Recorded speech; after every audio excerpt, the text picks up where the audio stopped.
नमस्कार, मैं हूं आपके साथ हेमंत कुमार। और पाकिस्तान में सिंधु जल संधि को लेकर के एक बार फिर से बौखलाहट साफ तौर पर दिखाई दे रही है और पाकिस्तान का रोना धोना लगातार जारी है। अब पाकिस्तान की जो पीपल्स पार्टी है पीपीपी, उसके चेयरमैन बिलावल भुट्टो जरदारी ने सिंधु जल संधि को सस्पेंड करने को लेकर के भारत को एक नई धमकी दी है। इससे पहले आपको याद है कि 2 दिन पहले ही पाकिस्तान ने ये कहा था धमकी देते हुए कि अगर हमारा पानी रोका तो हाथ काट देंगे। और उन्होंने ये भी कहा कि सिंधु जल संधि अभी भी लागू है, भारत इसे एक तरफा खत्म नहीं कर सकता है, क्योंकि ये पाकिस्तान ने सिंधु जल संधि पर एक बार फिर से भारत को धमकी दी है। पाकिस्तान के जलवायु परिवर्तन मंत्री जो है मुसादिक मलिक, वो कह चुके हैं कि अगर किसी ने पाकिस्तान के हिस्से का पानी रोकने की कोशिश की तो हम उन हाथों को काट देंगे। और उन्होंने ये दावा किया कि भारत पाकिस्तान के हिस्से के पानी को रोकना चाहता है। और अब एक और धमकी आई है। अब क्या धमकी आई है? अब आई है दरअसल पीपीपी के जो चेयरमैन है बिलावल भुट्टो जरदारी, उन्होंने सिंधु जल संधि को सस्पेंड करने को लेकर भारत को एक नई धमकी दे दी है। उन्होंने इस्लामाबाद में आयोजित एक कार्यक्रम के दौरान पाकिस्तान की परमाणु नीति का जिक्र किया, चेतावनी ये दी कि देश के जल अधिकारों को कमजोर करने की किसी भी कोशिश का राष्ट्रीय स्तर पर कड़ा जवाब दिया जा सकता है। कैसे दी? लेकिन पाकिस्तान की गीदड़ भभकियां कोई नई बात नहीं है। बार बार समय समय पर पाकिस्तान में जब भी बौखलाहट होती है, वो इसी तरह की भाषा पर उतारू हो जाता है, इसी तरह की धमकियों पर उतारू हो जाता है। इस बार नया राग क्या अलापा है वो हम देखते हैं इस वीडियो में, क्योंकि इस्लामाबाद में एक कार्यक्रम का आयोजन हो रहा था, अंतर्राष्ट्रीय सेमिनार का आयोजन हो रहा था और यहाँ पर बिलावल भुट्टो संबोधित कर रहे थे। बिलावल भुट्टो ने सिंधु जल संधि रोकने के भारत के फैसले को पाकिस्तान की परमाणु नीति से जोड़ दिया। आपको हम ये बता दें कि भारत ने पिछले साल 22 अप्रैल को पहलगाम में जब आतंकी हमला हुआ, उसके ठीक बाद सिंधु जल संधि को सस्पेंड करने का ऐलान कर दिया था। और इसके बाद से ही पाकिस्तान में हाहाकार मचा हुआ है, कोहराम मचा हुआ है और वो अंतर्राष्ट्रीय समर्थन हासिल करने के लिए इस्लामाबाद में एक कॉन्फ्रेंस करवा रहा है। बिलावल भुट्टो ने ये गीदड़ भभकी इस बार परमाणु बम को लेकर के दी है, परमाणु हमले को लेकर के दी है, क्योंकि पाकिस्तान ने सिंधु जल संधि को लेकर के ये अंतर्राष्ट्रीय सेमिनार यहाँ पर आयोजित किया था। और इसमें बिलावल भुट्टो ने ये तर्क दिया कि इस विवाद को सिर्फ पर्यावरणीय या राजनीतिक के मुद्दे के रूप में नहीं, बल्कि राष्ट्रीय सुरक्षा और अस्तित्व से जुड़े मामले के रूप में देखा जाना चाहिए। पीपीपी के अध्यक्ष ने यह कहा कि पाकिस्तान का परमाणु सिद्धांत कुछ चरम स्थितियों के लिए है, जिसमें उसकी अर्थव्यवस्था और जलमार्गों के खतरे शामिल हैं, जिन्हें राष्ट्रीय अस्तित्व के मामलों के रूप में देखा जाता है। उन्होंने कहा कि पाकिस्तान की परमाणु नीति के मुख्य पहलुओं में से एक यह है कि देश की अर्थव्यवस्था का गला घोंटने या उसके जलमार्गों को बाधित करने की कोशिशें उन दुर्लभ स्थितियों में आती है जिनके बारे में पाकिस्तान ने कहा कि इनसे परमाणु जवाबी कार्रवाई हो सकती है। बिलावल भुट्टो ने आगे क्या कहा इस गीदड़ भभकी में, इस गीदड़ धमकी में, कि अगर पाकिस्तान की पानी तक पहुंच को सीमित करना परमाणु तबाही जैसी स्थिति पैदा करता है तो इस्लामाबाद को इसे अस्तित्व के लिए खतरा मानना चाहिए और इसके लिए व्यापक प्रतिक्रिया की जरूरत है। अब आप इस बयान से समझ सकते हैं कि पाकिस्तान में कितनी बौखलाहट है। जैसे ही भारत की तरफ से यह ऐलान किया गया था, उसके बाद से ही लगातार कुछ कर नहीं पा रहा पाकिस्तान, लेकिन वो सिर्फ बातें बड़ी बड़ी कर रहा है, वो धमकियां दे रहा है एक के बाद एक। हालांकि भारत जानता है और पूरी दुनिया जानती है कि पाकिस्तान की इस गीदड़ भभकी का किसी पर कोई असर होने वाला नहीं है, क्योंकि जो पाकिस्तान का चेहरा पूरी दुनिया ने देखा, वो आतंक का चेहरा है, वो दोगलापंथी का चेहरा है। वो चेहरा एक बार फिर से पूरी दुनिया के सामने है कि कैसे आतंक परस्त मुल्क पाकिस्तान किस तरह की भाषा का इस्तेमाल कर रहा है। पाकिस्तान की परमाणु नीति क्या है, ज़रा इसे समझिए। और उन्होंने ये कहा कि अगर पाकिस्तान के जल स्रोतों का बंद होना परमाणु तबाही यानी कि न्यूक्लियर आर्मागेडन जैसी स्थिति पैदा करता है तो पाकिस्तान को इसे सिर्फ पर्यावरण के तौर पर, मुद्दे के तौर पर नहीं देखना चाहिए, बल्कि इसे पाकिस्तान के अस्तित्व पर हमले के रूप में देखना चाहिए। तो देखो ना, मना किसने किया? हम भी तो यही चाहते हैं कि आप पाकिस्तान के अस्तित्व के तौर पर इसे देखना सीखें। कम से कम आप अपना ये काला चेहरा जिसमें आतंकवाद छिपा है उसको पहचान पाएं। अगर किसी दिन आपने वाकई पाकिस्तान आईने में खुद को देख लिया तो आपको इतनी ज़्यादा शर्मिंदगी होगी कि आपको उसी सिंधु के चुल्लू भर पानी में डूब मर जाना चाहिए। और उन्होंने आगे यह भी कहा है कि इस यहाँ नहीं रुके हैं बिलावल भुट्टो जो है, वो आगे ये कह रहे हैं कि मिलकर के हम सैन्य जवाब देने की इस पर ज़रूरत है। पीछे देख लीजिए क्या हुआ था। जब आप इस तरह की बातें करते हैं तो आप क्या संदेश देते हैं, सबसे बड़ी बात यह है। लेकिन हालांकि भारत इसे सीरियसली नहीं लेता है। इस तरह की गीदड़ भभकियां हम लगातार पाकिस्तान बनने के बाद से देख रहे हैं, लेकिन पूरे मुल्क का सत्यानाश कर बैठा है पाकिस्तान। और आपको ये बता दें कि पाकिस्तान की परमाणु नीति क्या है, क्योंकि पाकिस्तान की परमाणु नीति को लेकर ये कहा जाता है कि विश्वसनीय न्यूनतम प्रतिरोध पर यह आधारित है, और अब ये पूर्ण स्पेक्ट्रम प्रतिरोध में बदल गई। इसका मतलब क्या है? इसका मतलब यह है, सीधा सीधा अर्थ यह है कि सीमित संघर्षों से लेकर के बड़े पैमाने तक होने वाले युद्धों पर तक हर स्तर के खतरे को रोकना, ये कहता है पाकिस्तान। लेकिन सिंधु जल संधि को लेकर के इतना बौखलाया हुआ पाकिस्तान क्यों है, इसे समझने के लिए आपको इसको समझना होगा कि सिंधु जल संधि पर पाकिस्तान कितना निर्भर करता है। क्योंकि पाकिस्तान की जो 80% कृषि भूमि है और अर्थव्यवस्था है, वो सिंधु नदी प्रणाली के पानी पर निर्भर है। और इस संधि के अनुसार पूर्वी जो नदियां हैं, जिसमें रावी है, ब्यास है और सतलुज, इनका पानी भारत के पास है। और जो पश्चिमी नदियां निकलती हैं, जिसमें सिंधु है, झेलम है और चिनाब है, इनका पानी पाकिस्तान को मिलता है। अब पाकिस्तान का ये आरोप रहा है कि भारत बांध और नहरों का निर्माण करके और हाइड्रोलॉजिकल डेटा शेयर नहीं करके उनके अधिकारों का हनन कर रहा है, जिससे उसकी अर्थव्यवस्था, ऊर्जा क्षेत्र खतरे में पड़ गए हैं। ये पाकिस्तान का मानना है। अब आप ज़रा इसको भी समझिए कि पाकिस्तान की परमाणु क्षमता क्या है इस वक्त, जो इतना पाकिस्तान जो है बढ़ चढ़ करके बोल रहा है, बार बार परमाणु हमले की धमकी दे रहा है। होने वाला इससे कुछ नहीं है। लेकिन आप ज़रा इसे समझिए, क्योंकि ये कहा जाता है, एक इंस्टीट्यूट है Stockholm international peace research institute, यानी कि SIPRI के मुताबिक परमाणु हथियारों की संख्या के मामले में पाकिस्तान अब 190 परमाणु हथियार भारत के पास है, उनसे पीछे हो चुका है। पाकिस्तान के पास कहते हैं कि लगभग 170 परमाणु हथियार है। अगर उन्होंने हमला किया तो इधर से मुंह तोड़ जवाब मिलेगा, और ऐसे जवाब मिलेगा कि पाकिस्तान अपना नक्शा नहीं पहचान पाएगा। तो इसलिए पाकिस्तान सिर्फ गीदड़ भभकी दे सकता है। सैन्य कार्रवाई की हो या फिर परमाणु धमकी की बात हो, परमाणु हमले की बात हो, उसके पास गीदड़ भभकी से ज़्यादा कुछ नहीं है। हथियारों के तौर पर देखिए, हम यानी कि भारत पाकिस्तान से कई गुना ज़्यादा आगे है परमाणु हथियार के मामले में। और ज़्यादातर परमाणु हथियार जो है पाकिस्तान के, वो हाईली एनरिच्ड यूरेनियम यानी HEU पर आधारित बताए जाते हैं। और तेज़ी से प्लूटोनियम का उत्पादन भी पाकिस्तान बढ़ा रहा है। हो सकता है कि भारत को इसलिए वो धमकी भरे अंदाज में गीदड़ भभकी दे रहा है कि उसे लगता है कि वो सक्षम हो गया है ज़्यादा, या फिर उसे लगता है कि सिर्फ इन धमकियों से भारत डर जाएगा। लेकिन भारत की ताकत को आप ज़रा समझिए। भारत हमेशा से शांतिप्रिय देश रहा है, और भारत की जो पॉलिसी है वो है नो फर्स्ट यूज, यानी कि पहले इस्तेमाल नहीं करने की नीति है। इसके विपरीत पाकिस्तान की क्या नीति है? पाकिस्तान की कोई लिखित और स्पष्ट नीति ही नहीं है परमाणु हमलों को लेकर के। उसकी रणनीति है फर्स्ट यूज़ की, वो बिल्कुल उल्टा है मानवता के खिलाफ वाला मुल्क है वो पाकिस्तान। और ये पाकिस्तान की नीति रही फर्स्ट यूज़ की, हम पहले मारेंगे।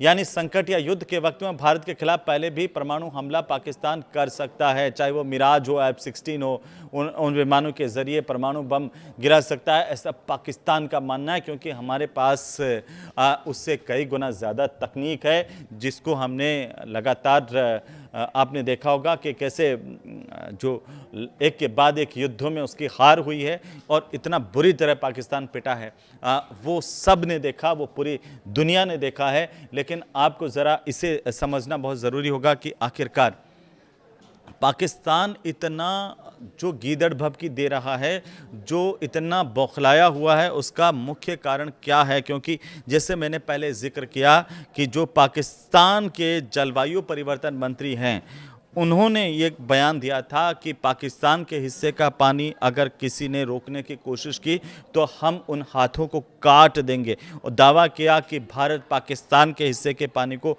रोकना चाहता है।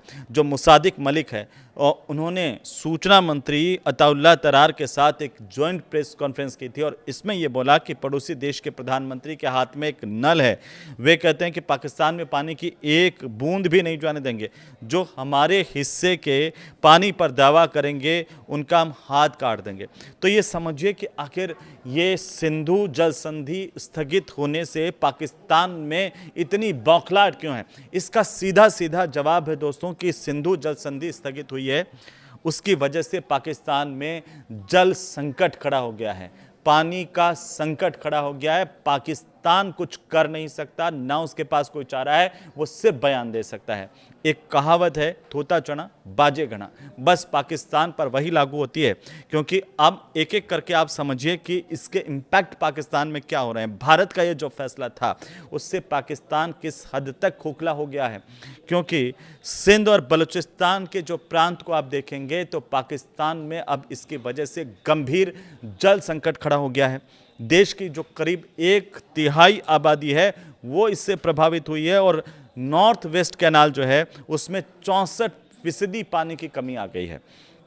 इसके अलावा पाकिस्तान की जो राइस कैनाल है उसमें 38% और दादू कैनाल में 82% पानी की कमी है। आप इस बात से अंदाज़ा लगा सकते हैं कि पानी बचा नहीं है। वैसे तो पानी पाकिस्तान की आंखों में भी नहीं बचा है, लेकिन वहाँ के नहरों में भी नहीं बचा और लोगों के वहाँ पर उपयोग के लिए भी नहीं बचा। ये असर भारत के फैसले का है, क्योंकि इसके अलावा आप देखिए जो पाकिस्तान का सुकूर बैराज है वहाँ का जलस्तर लगातार घट रहा है और यही टेंशन की वजह है।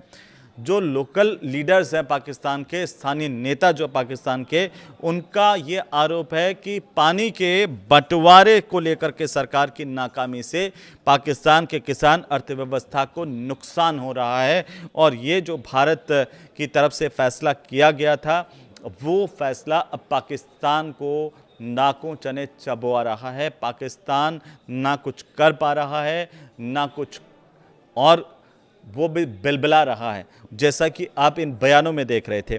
क्योंकि 21 जून को पाकिस्तान के जो रक्षा मंत्री हैं उन्होंने भी एक बयान दिया था। उन्होंने ये कहा था कि हम भारत के खिलाफ जंग छेड़ सकते हैं, लेकिन ऑपरेशन सिंदूर के वक्त क्या हुआ था, मुंह छिपाए भाग रहे थे।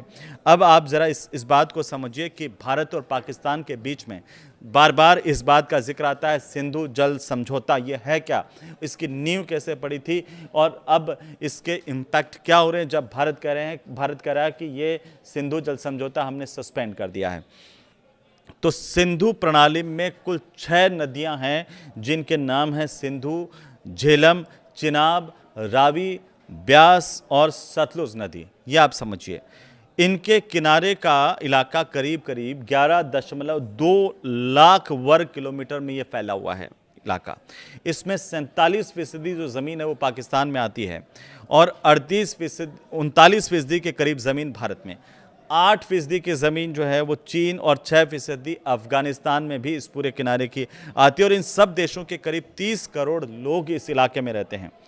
1947 में जब भारत और पाकिस्तान के बंटवारे से पहले पंजाब और पाकिस्तान के सिंध प्रांत में के बीच में नदियों के पानी को लेकर के ये बंटवारा हुआ था और झगड़ा यहीं से शुरू हुआ, क्योंकि 1947 में भारत और पाकिस्तान के जो इंजीनियर्स थे उनके बीच में स्टैंड स्टिल समझौता हुआ और इसके तहत जो 2 मुख्य नहरें हैं उनसे पाकिस्तान को पानी मिलता रहा है।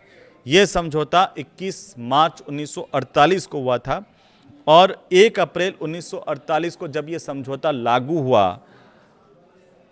और इसे लेकर के कई तरह की चर्चाएं हो रही थी, और उसके बावजूद जब ये लागू नहीं रहा तो भारत ने दोनों नहरों का पानी उस वक्त रोक दिया था और इससे पाकिस्तान के जो पंजाब प्रांत की 17 लाख एकड़ की जो ज़मीन है उस पर खेती पूरी तरह से बर्बाद हो गई थी।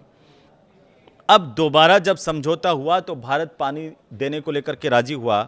इसके बाद अगर हम देखें तो 1951 से लेकर के 1960 तक वर्ल्ड बैंक की मध्यस्थता में भारत और पाकिस्तान के पानी के बंटवारे को लेकर के बातचीत चली, लंबी चली और आखिरकार 19 सितंबर 1960 को कराची में भारत के प्रधानमंत्री तत्कालीन जो पीएम थे पंडित जवाहरलाल नेहरू और पाकिस्तान के राष्ट्रपति अयूब खान के बीच में एक समझौता हुआ, दस्तखत हुए और इसे इंडस वाटर ट्रीटी यानी कि सिंधु जल संधि कहा जाता है, क्योंकि पाकिस्तान के पक्ष में अब ये कहा जाता है कि ये जो सिंधु जल समझौता था वो उस वक्त पाकिस्तान के पक्ष में हुआ, क्योंकि इंडस वाटर सिस्टम में जैसे मैंने बताया कुल 6 नदियां हैं, सिंधु, झेलम, चिनाब, रावी, व्यास और सतलुज नदियां। और 1960 का ये जो समझौता है जिसमें भारत की तरफ से भारत के तत्कालीन प्रधानमंत्री जवाहरलाल नेहरू थे और पाकिस्तान की तरफ से अयूब खान थे जो पाकिस्तान के तत्कालीन राष्ट्रपति थे, इन दोनों के बीच में ये समझौता हुआ जिसमें पानी का बंटवारा आप देखिए उस वक्त कैसे हुआ था। पाकिस्तान को 80% पानी देने पर भारत राजी हुआ और भारत के हिस्से में कितना % पानी आया, 20% पानी। और पाकिस्तान को सिंधु, झेलम और चिनाब का पानी मिला तो भारत को रावी, व्यास और सतलुज का पानी भारत के हिस्से में आया और इसी वजह से यह विवादित समझौता कहा जाता है हमेशा से। अब सिंधु जल समझौता जो स्थगित किया नरेंद्र मोदी सरकार ने, उसका इम्पैक्ट क्या हुआ, जिससे मैंने आपको बताया था कि 90% से ज़्यादा ज़मीन जो है 4.7 करोड़ एकड़ इलाके में सिंचाई के लिए जो पानी है वो सिंधु नदी प्रणाली से ही मिलता है पाकिस्तान को। और पाकिस्तान की नेशनल इनकम में एग्रीकल्चर सेक्टर को अगर हम देखें तो इसकी हिस्सेदारी है करीब 23% की। इससे 68% जो ग्रामीण इलाके हैं पाकिस्तान के, वहाँ की जीविका इसी से चलती है। और ऐसे में पाकिस्तान में जितने भी आम लोगों के साथ साथ वहाँ की जो अर्थव्यवस्था है वो बेहाल होती नजर आ रही है। तो पाकिस्तान की जो नेशनल इनकम में एग्रीकल्चर सेक्टर की हम बात कर रहे थे उसकी हिस्सेदारी 23% की है और इससे 68% जो ग्रामीण इलाके हैं, ग्रामीण पाकिस्तानियों की जीविका इसी से चलती है। और ऐसे में पाकिस्तान में आम लोगों के साथ साथ वहाँ की जो बदहाल अर्थव्यवस्था है वो और ज़्यादा ख़राब होती हुई नज़र आ रही है और ज़्यादा बदहाल और गिरती हुई दिख रही है। पाकिस्तान के मंगल और तारबेला हाइड्रो पावर जो डैम हैं उनको पानी नहीं मिल पा रहा है, वो सूखते जा रहे हैं और ये चिंता की बात पाकिस्तान को खाए जा रही है। यही टेंशन सबसे बड़ी पाकिस्तान के सामने है। और इससे क्या हो रहा है दोस्तों, इससे पाकिस्तान का जो बिजली उत्पादन है वो सीधा 30% से 50% तक गिर चुका है। इसके अलावा वहाँ का औद्योगिक उत्पादन इससे प्रभावित हुआ है, इससे रोज़गार पर असर पड़ा है और पाकिस्तान इसी वजह से बौखला रहा है, इसी वजह से टेंशन में आ गया है और बार बार धमकी दे रहा है। लेकिन भारत पर इस तरह की गीदड़ भभकियों का कोई असर पड़ने वाला नहीं है, क्योंकि नरेंद्र मोदी की सरकार ने पाकिस्तान को उसी दिन कह दिया था कि अगर तुम नहीं सुधरे तो हम वो करेंगे जिसकी तुम कल्पना भी नहीं कर पाओगे। आपको ये वीडियो कैसा लगा हमें ज़रूर बताइए और हर घर तक ये वीडियो पहुंचे जिससे पता चले कि पाकिस्तान की स्थिति कैसी है। खिसियानी बिल्ली खंबा नोचे और थोता चना बाजे घना, बस सिर्फ बकवास करते रहना। इसके अलावा आतंकवाद के सहारे पनपने वाली अर्थव्यवस्था वाला जो देश है वो अब परमाणु बम की धमकी दे रहा है। इसे आप कैसे देख रहे हैं ये कमेंट करके ज़रूर बताइए। नमस्कार।